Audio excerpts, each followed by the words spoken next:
आचार्य जी, आदर्श पासवान इस सत्र से ऑनलाइन जुड़े हैं। उन्होंने एक प्रश्न पूछा है। वो कहते हैं, सच न तो गुरु से मिलता है न किताब से, सच तो अपने ही भीतर से उठता है। मेरे गुरुजी, उनका नाम भी लिया, नाम नहीं लूँगा, मेरे गुरुजी अपने सीने पर हाथ रखकर कहते हैं कि सारे वेद तो यहाँ छाती में है, तो वेद और उपनिषद पढ़ने की ज़रूरत क्या है, ये पूछ रहे हैं।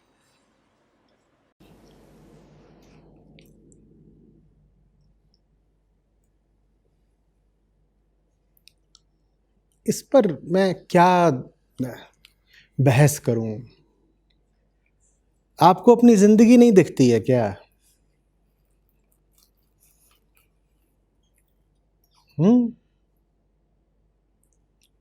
आपकी छाती है, उसके बारे में मुझसे ज्यादा आपको मालूम होगा।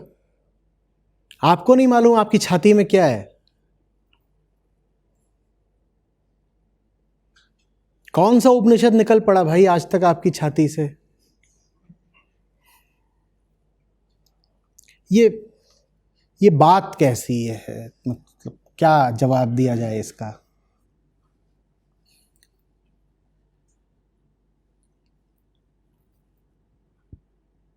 हमारी जो पूरी संरचना होती है ना, क्या नाम है इनका? आदर्श पासवान। आदर्श पासवान। हमारी जो पूरी बनावट है प्राकृतिक, वो ऐसी नहीं होती कि हम प्राकृतिक तौर पर रुचि रखें अपने आप को समझने में, देखने वाले को देखने में। हमारी जो पूरी व्यवस्था ही है वो बहिर्गामी है, बाहर को देखने वाली है, बाहर से संपर्क रखने वाली है। बाहर के अलावा वो कुछ जानती ही नहीं। दृष्टा, ऑब्जर्वर जैसा कुछ होता है, होता भी है, इसका तुमको विचार ही नहीं आएगा अगर कोई तुम्हें बताए नहीं। तुम कैसे अपनी छाती से ये ज्ञान निकाल लोगे? तुम्हें अगर कोई दूसरा न मिले बताने वाला, तो तुम्हें कभी ये विचार नहीं आएगा कि ये सब जो देख रहा है वो कौन है, क्योंकि तुम्हारा मन हमेशा किस में लगा रहेगा? जो चीज देखी जा रही है उसमें। आपके सामने ये मैं ले आ दूं तौलिया, तो तत्काल आपके मन में किसका विचार आता है? तौलिया का, या भीतर जो बैठा तौलिया को देख रहा है उसका? जल्दी बोलिए। कभी भी ऐसा होता है कि ये विचार आए कि वो कौन है जो डरता है, वो कौन है जो तड़पता है, वो कौन है जो तृप्ति लेता है, वो कौन है जो सुनता है, वो कहां से आया और वो चाहता क्या है? कभी भी ये विचार खुद आ सकता है क्या? तो ये छाती छाती क्या खेल रहे हो कि मैंने कुछ पढ़ा नहीं है पर सब वेदों का और उपनिषदों का सार आदमी के यहां होता है? क्या होता है? यहां बलगम होता है।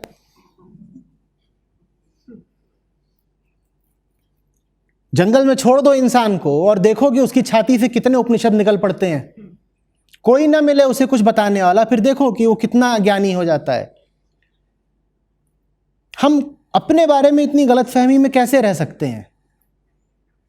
हम अपने आप को इतना धुरंधर, इतना तीस मारखा कैसे समझ सकते हैं? प्राकृतिक तौर पर आपके भीतर से क्रोध उठता है, मोह उठता है, वासना उठती है, भूख उठती है, प्यास उठती है, नींद उठती है, डर उठता है। सत्य नहीं उठेगा भाई भीतर से। और मैंने मोह भी बोल दिया, आसक्ति भी बोल दिया, मैंने प्रेम नहीं बोला, प्रेम भी नहीं होगा। सत्य तो छोड़ दीजिए, प्रेम भी जब कोई आकर सिखाएगा तब सीख पाओगे। और इस बात से मेरी बहुतों को बहुत चोट लगती है, खासतौर पर जवान लोग। वो कहते हैं प्रेम सीखना थोड़ी पड़ता है, वो तो हो जाता है ना। नहीं हो जाता, वो जो हो जाता है उसे प्रेम नहीं बोलते। वो वासना है, वो मोह है, वो अज्ञान है, वो प्रकृति का पिंजड़ा है, पाश है। वो प्रेम नहीं कहलाता। प्रेम बिल्कुल दूसरी चीज है। वो सीखनी पड़ती है। तुमने बहुत व्यर्थ चीजों को प्रेम का नाम दे दिया है, तो अब तुरंत कहेंगे तो फिर प्रेम क्या होता है? वो जानना है तो आ जाओ और सब्सक्राइब बटन दबाओ। ये सब अब करना पड़ता है। 50 बार समझा चुका हूं और 50 किताबें हैं, जाओ देखो समझो, वहां पर पढ़ लेना। और नहीं भी अगर वो सब पढ़ रहे हो, नहीं भी कुछ देखना है, तो कम से कम इस गलतफहमी से तो बाज आओ कि तुमको बैठे बिठाए 16-18 की उम्र में जो होने लग जाता है उसको प्यार कहते हैं। या किसी भी उम्र में, उम्र से तो संबंध भी नहीं है, 38 हो, 40 हो, 88 की उम्र हो, तो भी प्यार अपने आप नहीं हो जाएगा। तुम्हारी भाषा में प्राकृतिक और स्वाभाविक पर्यायवाची हैं, वो है नहीं। और अध्यात्म तुम्हें यही अंतर करना सिखाता है कि प्रकृति तुम्हारा स्वभाव नहीं, तो फिर जो प्राकृतिक है वो स्वाभाविक नहीं। प्रेम प्राकृतिक नहीं होता, प्रेम स्वाभाविक होता है। लेकिन हम अपने स्वभाव से बहुत बहुत दूर जीते हैं, और वो दूरी अपने आप पाट भी नहीं पाओगे, क्योंकि हम ऐसे निर्मित नहीं हैं कि उस दूरी को खुद ही तय कर सकें। तुम्हारी या मेरी किसी की गलती नहीं है इसमें, हम पैदा ही नहीं हुए हैं ऐसे। तो बुरा मानने की कोई बात नहीं कि बोल दिया कि नहीं, मान लो किसी का सवाल है, गौरव का सवाल है या आदर्श का सवाल है, तो आदर्श को बुरा लगने लगे कि मुझे बोल दिया कि मुझे सत्य का अपने आप पता नहीं लगेगा। बात तुम्हारी नहीं है आदर्श। कोई भी ऐसा नहीं है जिसको स्वयं पता लग जाएगा, बिल्कुल नहीं है। और इसमें किसी की कोई गलती नहीं, गलती है यदि तो प्रकृति की है। उसने आपको इसलिए नहीं पैदा करा है कि आप सच्चाई में जियो, आप मुक्ति में जियो, आप ऊंचाई पर जियो। प्रकृति ने आपको भी वैसे ही पैदा करा है जैसे वो जंगल के एक जानवर को पैदा करती है।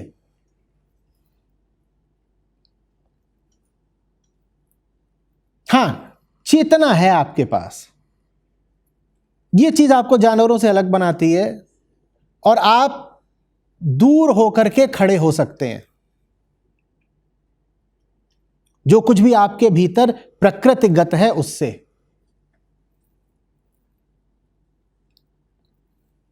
समझ में आ रही है बात? जैसे आपने कहा कि स्वाभाविक नहीं होता है, सो एक माँ और बच्चे का प्रेम जो वो तो अपने आप ही आता है। मैं दूसरे संबंधों को समझ सकती हूँ कि बाहर से काफ़ी कुछ मतलब इम्पैक्टेड रहता है, पर एक माँ और बच्चे का मैंने खुद अनुभव किया है, वो बिल्कुल ही स्वाभाविक ही मिला। प्राकृतिक है, आपके शरीर से उठता है, आपके स्वभाव से नहीं उठता, आपके शरीर से उठता है, स्वभाव से नहीं उठता। अंतर समझिए। आप अपने शरीर को अपना स्वभाव क्यों मान रहे हो? आप अपनी प्रकृति को अपना स्वभाव क्यों मान रहे हो? आप अपनी देह को अपनी आत्मा क्यों मान रहे हो? माँ और बच्चे का जो प्रेम है वो तो सीधे सीधे प्राकृतिक है, जंगल में जानवरों को भी होता है। उसमें कौन सा अध्यात्म आ गया? इसीलिए वो प्रेम वास्तव में है भी नहीं। जो माँ और बच्चे का संबंध है ना, वो तो सीधे सीधे प्राकृतिक है। गाय और बछड़े का नहीं देखा आपने, जंगल में किसी भी पशु का नहीं देखा आपने। और उसकी वजह तो सीधे सीधे जो माँ के शरीर में हॉर्मोन्स होते हैं, और ख़ास तौर पर मैटरनिटी के समय जो रसायन पैदा होते हैं, उनसे है। ये चीज़ तो आप भली भांति जानती हैं। और जितना ज़्यादा पैदा होते हैं उतना ज़्यादा बच्चे की तरफ खिंचाव और ज़्यादा बढ़ता है, और उतना ज़्यादा शिशु के शारीरिक संरक्षण की संभावना बढ़ती है। तो ये जिसको आप माँ बच्चे का रिश्ता बोलती हैं, ये तो प्रकृति की एक विधि है। बच्चे का शारीरिक संरक्षण करने की। भाई बच्चे को, खासतौर पे जो आदमी का बच्चा होता है, वो बहुत महीनों तक बहुत कमजोर रहता है। उसको लगातार माँ का सहारा चाहिए। बाकी जानवरों में तो फिर भी कुछ हफ्ते के बाद वो अपना चलने लग जाता है, कई बार तो पहले दिन से ही वो अपने पाँव पे खड़ा हो जाता है। तो इसलिए बहुत ज़रूरी है कि प्रकृति महिला के शरीर में ऐसी व्यवस्था पैदा कर दे कि वो दिन रात बच्चे को खुद ही चिपटाए रहे, क्योंकि बच्चा तो कमज़ोर है। बच्चा अपने दम पर जी नहीं पाएगा, सरवाइव नहीं कर पाएगा। तो बच्चा बना रहे, स्पीशीज आगे बढ़ती रहे, प्रजाति कायम रहे, इसके लिए प्रकृति व्यवस्था करती है माँ के शरीर में कि बच्चे के पैदा होने के साथ ही, बल्कि बच्चे के पैदा होने से पहले ही उसमें बच्चे के प्रति ज़बरदस्त मोह और आसक्ति पैदा हो जाते हैं। वो आपकी चीज़ नहीं है, वो आपके शरीर की चीज़ है, वो आपके हार्मोन्स और केमिकल्स की चीज़ है। आप समझ रही हैं? तो उसको मोह बोलना चाहिए कि माँ को बच्चे से मोह होता है, इसीलिए उसके लिए जो नाम है वो है ममता, प्रेम नहीं। ममता मानी मेरी चीज़ है, ममत्व, मेरी चीज़ है, मुझे उससे प्यार आ गया। माँ को बच्चे से प्रेम नहीं होता, माँ को बच्चे से ममता होती है। और अध्यात्म की भाषा में ममता कोई बहुत ऊंचा शब्द नहीं होता, बल्कि समझाने वालों ने बार बार कहा है कि अहंता और ममता ये बिल्कुल छोड़ने वाली बात है, आपको चाहिए समता। अहंता और ममता छोड़ने वाली चीज़ें, आपको चाहिए समता। ठीक है? तो ये जो हमारी लोक संस्कृति में, भारत में ही नहीं दुनिया भर में, माँ बच्चे के रिश्ते को इतना पूजनीय मान लिया गया है वगैरह वगैरह, ये सब कामचलाऊ बातें हैं। मैं बुरी बात नहीं बोल रहा इसको, लेकिन ये बहुत कामचलाऊ, बहुत सतही बात है, इसमें कोई सच्चाई या गहराई नहीं है। भाई माँ हो कि बाप हो, प्रेम प्रजनन से नहीं सीख लेगा वो। प्रेम तो एक अलौकिक बात है जिसको सीखने के लिए बड़ी साधना करनी पड़ती है। ऐसा थोड़ी है कि एक महिला का एक पुरुष का शारीरिक मिलन हुआ और उस मिलन से एक बच्चा पैदा हो गया तो वो माँ बाप दोनों प्रेम सीख जाएंगे, बड़े लविंग हो जाएंगे। ऐसा नहीं होता। अगर वाकई माँ बाप, सभी माँ बाप प्रेम जानते होते तो इस दुनिया के बच्चे वैसे होते क्या जैसे हमें दिखाई पड़ते हैं? 99.99% माँ बाप प्रेम जानते ही नहीं। न उन्होंने आपस में कभी प्रेम करा है, न उन्होंने दुनिया में कभी किसी चाहने लायक चीज़ को चाहा है, तो फिर वो अपने बच्चे को कैसे चाह लेंगे? हाँ, उनमें ममता ज़रूर होती है। और वो जो ममता है वो शारीरिक है, प्राकृतिक है, वो ममता जंगल की है। ये जो पूरी बात बोल रहा हूँ इसके मूल में प्रकृति और आत्मा का भेद शामिल है। प्रकृति समझते हैं? आपका शरीर प्रकृति है और आपके शरीर को जिस भी चीज़ का अनुभव हो सकता है वो सब कुछ प्राकृतिक है। उदाहरण के लिए ये है ना, इसका अनुभव किसको होता है? मेरी आंखों को होता है और मेरे हाथ को हो रहा है, तो ये भी प्रकृति का हिस्सा है, क्योंकि प्रकृति ही प्रकृति का अनुभव करती है। प्रकृति ही प्रकृति का अनुभव करती है। तो ये जो पूरा शरीर है मेरा, ये भी प्रकृति है, और मैं ये जिस पर बैठा हूँ, मैं जिसको देख रहा हूँ, जिसके बारे में सोच सकता हूँ, वो सब कुछ प्रकृति के एक क्षेत्र में आता है। बात समझ रहे? श्रीमद् भगवद गीता में पूरा एक अध्याय इसी भेद को समझाने पर समर्पित है कि तुम समझो कि ये जो पूरा क्षेत्र है ये प्रकृति का है और तुम प्रकृति नहीं हो। तो प्रकृति के क्षेत्र में जो कुछ हो रहा है वो ऐसा ही है, आपको उससे बहुत रिश्ता नहीं रखना है। अब ये तो एक संयोग की बात है कि शरीर से आपकी एक गांठ पड़ी हुई है कि हमारी जो चेतना है वो वास इसी शरीर में कर रही है, लेकिन फिर भी उसका लक्ष्य, उसकी मंजिल शरीर नहीं है। और जीवन में जो भी ऊंची चीज़ें हो सकती हैं उनका संबंध शरीर या पदार्थ या सांसारिक भौतिक चीज़ों से नहीं हो सकता। जैसे प्रेम, जैसे सच्चाई, जैसे समझ, जैसे सरलता, ठीक है, ये अपने आप नहीं आते। जो कुछ प्राकृतिक है वो कैसे आ जाएगा आपके पास? अपने आप आ जाएगा। लड़का लड़की 12-14 साल के होते हैं, उनमें एक दूसरे के प्रति आकर्षण कैसे आ जाता है? अपने आप आ जाता है। सिखाना पड़ता है क्या?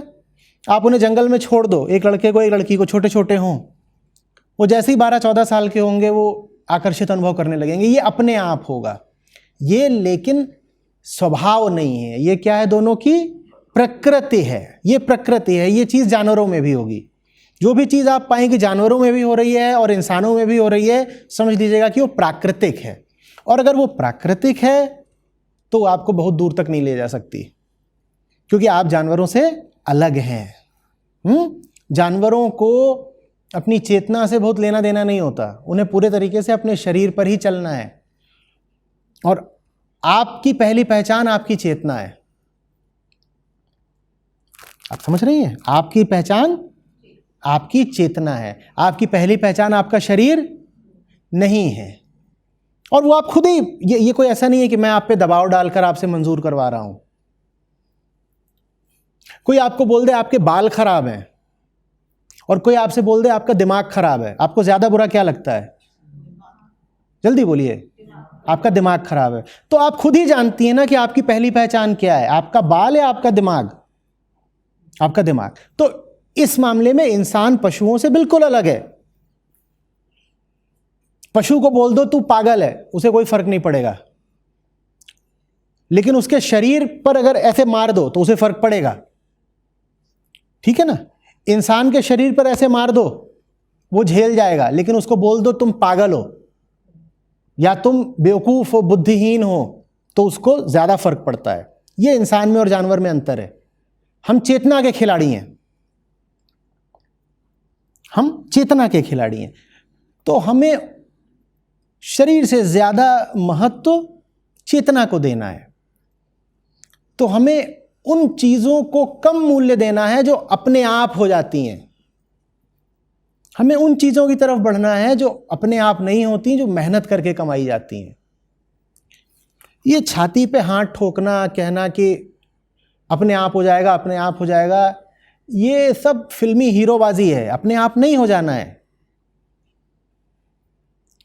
वेद उपनिषदों का ज्ञान यहां भीतर से नहीं निकल आएगा। फिर तर्क देने लग जाते हैं लोग, कहते हैं कि वो बुल्ले शाह ने बोला हुआ है कि वो सब कुछ अपने भीतर ही तो है, तूने भीतर वाले को कभी पढ़ा नहीं, तू अपने भीतर झांक के देख बुलिया, तुझे सारा ज्ञान मिल जाएगा। अरे वो बुल्ले शाह के साथ हुआ होगा। तुम बुल्ले शाह की बात भी इसीलिए कर रहे हो क्योंकि वो लाखों करोड़ों में एक थे। वो लाखों करोड़ों में एक थे, इसीलिए तो आज उल्लेखनीय है ना, आज उनकी बात कर पा रहे हो। तुम अपने आप को उनके समकक्ष क्यों रख रहे हो? और फिर वो भी आज कह रहे हैं कि अपने भीतर झांक तो तुझे सारा ज्ञान मिल जाएगा। जाकर के देखो कि वो कैसे अपने मुर्शिद के दरवाजे पड़े रहते थे, और गुरु ने जब नाराज होकर के उनको निकाल दिया था कि आना नहीं है, तो कैसे बिल्कुल बावले हो गए थे। और फिर कुछ भी स्वांग करके गुरु को हंसाने के लिए लड़कियों की पोशाक पहन करके आ गए, लगे नाचने, फिर माफी मिली, फिर अंदर आ गए। तुम बुल्ले शाह को ही इस्तेमाल करके सिद्ध करने में लगे हो कि नहीं, उन्होंने बोला है कि सब कुछ तो तुम्हारे भीतर ही है।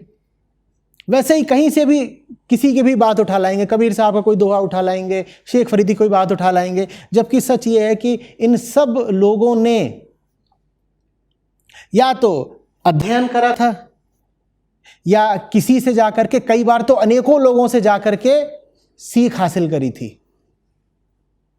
अहंकार वो सीख हासिल करना चाहता नहीं है, तो कहता है नहीं, किसी से सीखने की कोई जरूरत नहीं है, सब कुछ इधर भीतर बैठा हुआ है। क्योंकि अगर वाकई सीख लिया तो तुमने ये जो झूठी जिंदगी खड़ी कर रखी है वो ढह जाएगी ना। तो उस झूठी जिंदगी को कायम रखने के लिए क्या कहना जरूरी है कि मुझे कहीं कुछ सीखने पढ़ने की जरूरत नहीं है, मेरी छाती में ही सारे अलौकिक ज्ञान का समुद्र समाया है, और अपनी छाती पर चल तो रहे हो जिंदगी भर, देख नहीं रहे कि क्या दुर्दशा हुई पड़ी है तुम्हारी। देखो ना, तुम्हारी छाती से जो जो निर्णय निकले थे तुम्हारी जिंदगी में, उन्होंने क्या कहर बरपाया है। ये जो तुम कहते हो ना कि भीतर ही छाती से उठता है, दिली चीज है, दिली चीज है, ये सिर्फ तुम्हारी पुरानी पाशविक वृत्तियां हैं, प्राकृतिक भावनाएं हैं। इनमें कुछ भी ऊंचा उदात्त नहीं।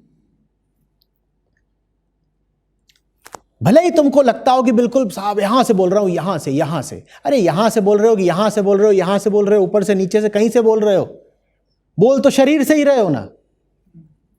और शरीर जंगल की चीज है बाबा, उसमें कहीं से भी बोलो क्या फर्क पड़ता है। हां, जब भावना सर चढ़कर नाचती है तो तुमको ऐसा लगने लग जाता है कि सच बोल रहा हूं, तुम्हें ऐसा लगने लग जाता है, वो सच वगैरह नहीं होता।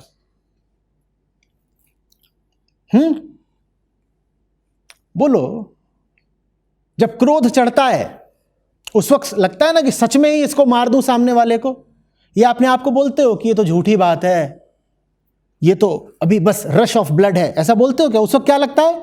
सचमुच मार दूं इसको, लगता है कि नहीं लगता? और वो अंदर से ही तो उठता है, अंदर से। समझ रहे हैं बात को? वैसे ही आकर्षण, जब एकाएक प्यार में पड़ जाते हो तो देखा है वो जो बिल्कुल सर पे चढ़ कर नाचती है चीज, और लगता है सच्चा ही तो है मेरा, सच्चा ही तो है मेरा, और 10 दिन बाद पता चलता है कि निहायत बेवकूफी का काम कर रहे थे, तब भी सीखा नहीं। आज तक जो जो चीजें बड़ी सच्ची लगी हैं अंदर से, देखा नहीं है कि वक्त ने और स्थितियों ने कैसे उनको झूठा साबित कर दिया है। अभी भी अड़े हुए हो कि भीतर से उठेंगे उपनिषद, भीतर से। और कुतर्क कि अगर भीतर से कुछ उठ ही नहीं सकता तो फिर उपनिषदों के ऋषियों को कैसे पता चला? उन्हें चला होगा पता, तुम्हें नहीं पता चलेगा। तुम अपना मुंह देखो, तुम ऋषि नहीं हो। तुम ऋषि हो जाना, फिर तुम भी दावा करने लगना कि हमें ही पता चलता है।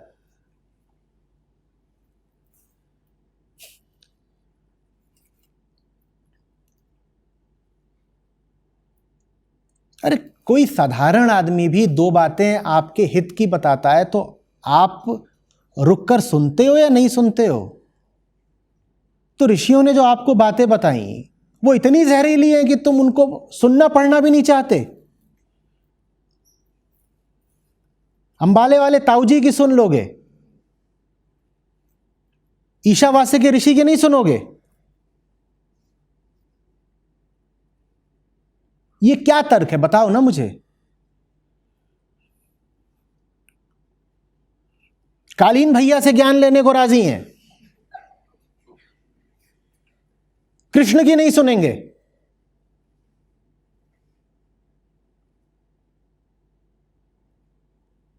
कृष्ण ने बिगाड़ा क्या है ऐसा तुम्हारा कि तुम कहते हो कि नहीं मैं गीता नहीं पढ़ता, मैं वेद नहीं पढ़ता, सब कुछ यहां से आता है। सब कुछ यहां से आता है तो नेटफ्लिक्स काय को देखते हो? वो भी यहीं से आनी चाहिए ना। नेटफ्लिक्स तो तुम फटाक से ऑन कर देते हो, एक से एक बेहुदा किताबें तुम पढ़े ही जा रहे हो और छप भी रही हैं। और वो भी छाप रहे हैं बेहुदा किताबें जो कहते हैं कोई किताब पढ़ने की जरूरत नहीं। तो वो बेहुदा किताबें पढ़ सकते हो, उपनिषद नहीं पढ़ सकते। ऐसी दुश्मनी क्या है उपनिषदों से, ये समझा तो दो।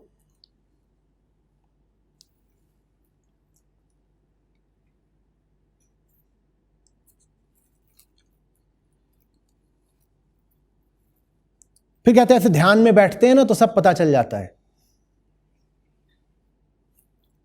पहली बात तो जिसको तुम ध्यान बोलते हो ध्यान है नहीं, और दूसरी बात की अब जरूरत नहीं। जब तुम्हारा ध्यान ही झूठा है तो उसमें से ज्ञान सच्चा कहां से निकल आना है?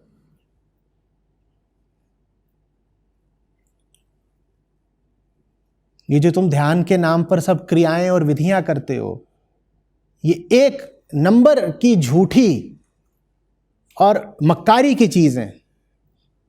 ये खुद को ही धोखा दे रहे हो, इसमें ध्यान कहीं है ही नहीं। ये खुद को थोड़ी देर के लिए सुकून दे देने की विधियां हैं।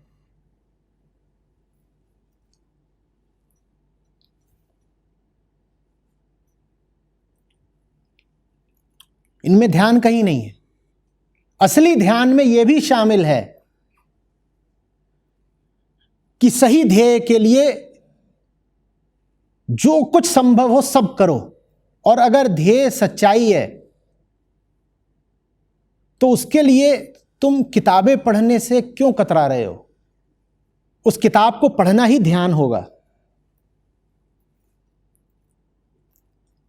कोई अगर तुम्हें सही बात बता रहा है, तुम क्यों नहीं गौर से सुन रहे? तुम क्यों नहीं सही और सटीक सवाल उठा रहे? वो संवाद और वो सवाल, वही ध्यान होगा। तुम सही जगह से अपनी रोटी कमाओ, वो ध्यान होगा। तुम सही लोगों के साथ उठो बैठो, सही जगह अपना समय लगाओ, अपनी ऊर्जा लगाओ, अपना पैसा लगाओ, वो ध्यान होगा। जो वैसा ध्यान कर रहे हो उनको तो फिर भी थोड़ा थोड़ा हक मिल जाता है ये कहने का कि किताब जो कुछ कह रही है उसकी पुष्टि हम भी कर सकते हैं। हम जब किताब पढ़ते हैं तो लगता है कि किताब ने जैसे हमारी ही बात कह दी। उन्हें तो फिर भी कुछ आंशिक अधिकार मिल जाता है कहने का। पर जो आदमी जीवन ही गलत जी रहा है और यूं ही कोई ध्यान की विधि क्रिया इत्यादि नई नवेली पकड़कर बैठ गया है, वो फिर कहे कि नहीं साहब मुझे कोई किताब नहीं पढ़नी है, मुझे तो प्राकृतिक रूप से ज्ञान उपलब्ध हो जाएगा, तो फिर ठीक है, बनाए चलो अपने आप को बुद्धू।